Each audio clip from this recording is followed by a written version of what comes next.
নমস্কার, রান্নাঘর ও রাঙা পরিবারের সবাইকে স্বাগত জানিয়ে আজকে আপনাদের সঙ্গে শেয়ার করতে চলেছি আমাদের বাড়ির বিশেষ লাঞ্চ মেনু।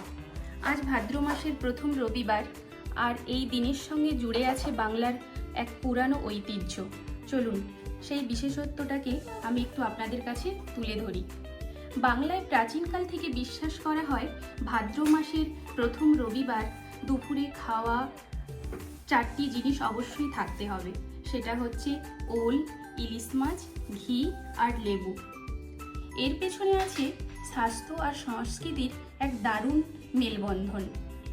ওল শরীর ঠান্ডা রাখে আর হজম ভালো করে। ইলিশ মাছ এই সময় তো প্রচুর নদীতে পাওয়া যেত, তাই এটাকে ধরা হতো মৌসুমের সেরা স্বাদ। আর ঘি শরীরের শক্তি বাড়াতো, আর লেবু রোগ প্রতিরোধ ক্ষমতা বাড়াতো। আগে গ্রামে বর্ষা শেষে শরতের শুরুতে নানা অসুখ বিসুখ ছড়াতো, তাই বড়রা বিশ্বাস করতেন এই খাবার খেলে শরীর ভালো থাকবে আর সারা বছর সুস্থ থাকা যাবে। ধীরে ধীরে এটা শুধু স্বাস্থ্য রক্ষার নিয়ম নয়, পারিবারিক এক উৎসবের রূপ নেয়। আমরা যেহেতু বস্টন ইউএসএতে থাকি, এখানে তাজা ইলিশ আর কাঁচা ওল পাওয়া একেবারেই কঠিন, তাই আজ আমরা একটু পরিবর্তন করেছি। ইলিশের জায়গায় নিয়েছি ভেটকি আর চিংড়ি, আর ওল নিয়েছি ফ্রোজেন প্যাকেটজাত। চলুন শুরু করি আজকের রান্না। প্রথমেই থাকছে ওল সেদ্ধ। এই দেখুন, আমি ফ্রোজেন ওল নিয়েছি। যেহেতু এখানে র ওলটা পাওয়া যায় না, সেই জন্য আমি ফ্রোজেন ওলটা নিয়েছি।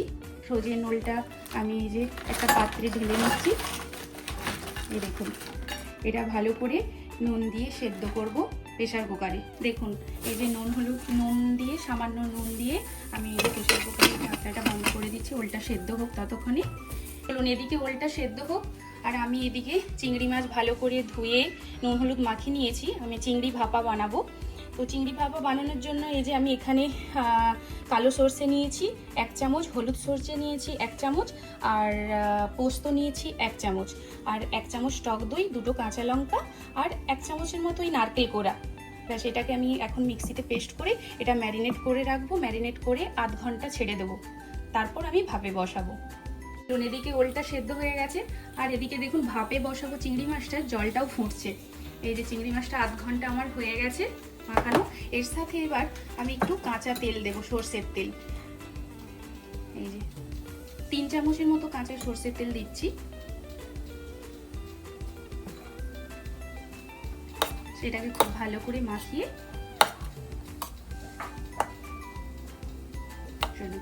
এবার আমি এই ভাপটাতে বসালাম। আমার কাছে যেহেতু টিফিন কৌটো নেই, সেই জন্য আমি এটাতেই বসালাম। এবার এটা হতে থাকবে প্রায় 30 মিনিট, তারপর আসছি ফিরে। আমাদের তৃতীয় পদ হচ্ছে ভেটকি কালিয়া। মাছটাকে ভালো করে ধুয়ে আমি এই যে নুন হলুদ মাখিয়ে রেখেছি।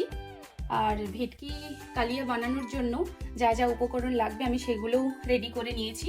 এখানে পেঁয়াজ কুচি নিয়েছি, আর 1 চামচ রসুন বাটা, 1 চামচ আদা বাটা, আর এখানে টমেটোকেও পেস্ট করে নিয়েছি।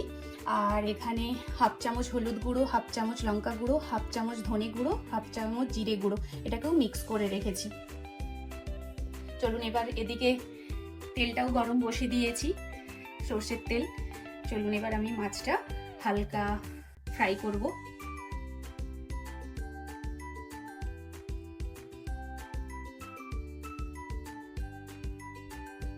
ফ্রাই হয়ে গেলে মাছটাকে আমি তারপর মশলা কষিয়ে মাছের গ্রেভিটা বানাবো। আমি সবসময় মনে করি আমরা যেখানেই থাকি না কেন, আমাদের রীতিনীতি আর ঐতিহ্যকে যদি হৃদয়ে রাখি, তাহলে বিদেশের মাটিতেও সেটা বাঁচিয়ে রাখা যায়। আজ হয়তো ইলিশ মাছ নেই, তাজা ওলও নেই, কিন্তু সেই দিনের আবহ আমরা ভেটকি আর চিংড়ির মধ্যে খুঁজে পাচ্ছি। ভেটকির কালিয়ার মশলাটা ওই যে রেডি হয়ে গেছে, কষানো হয়ে গেছে। এবার আমি জল দিয়ে দেব। হালকা গ্রেভি থাকবে।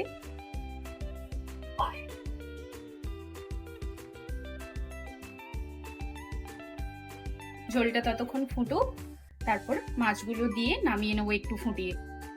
ঝোলটা ফুটে গেছে, এবার এক এক করে মাছগুলো আমি দিয়ে দিচ্ছি।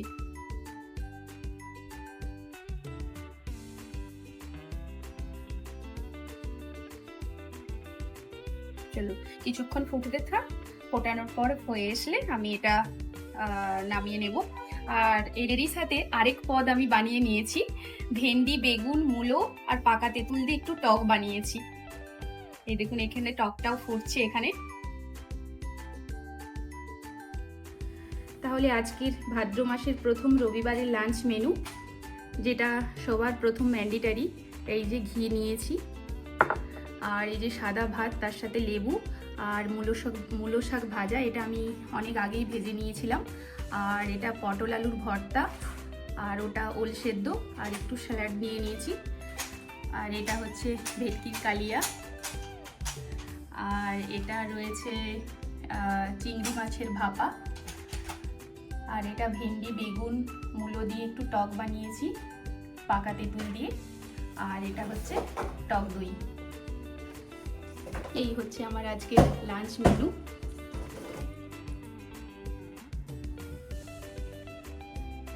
আপনারা ভাদ্র মাসের প্রথম রবিবার কি কি রান্না করেছেন সেটা কিন্তু অবশ্যই আমাকে কমেন্ট করে জানাবেন। চলুন তাহলে আজ ভিডিওটা আমি এখানেই শেষ করছি। আর ভালো লাগলে অবশ্যই লাইক, কমেন্ট, শেয়ার আর সাবস্ক্রাইব করবেন। আর যারা ফেসবুক থেকে দেখছেন তারা অবশ্যই একটা লাইক, কমেন্ট আর ফলো করবেন। সবাই ভালো থাকবেন, সুস্থ থাকবেন। দেখা হচ্ছে আবার একটা নেক্সট ভিডিওতে।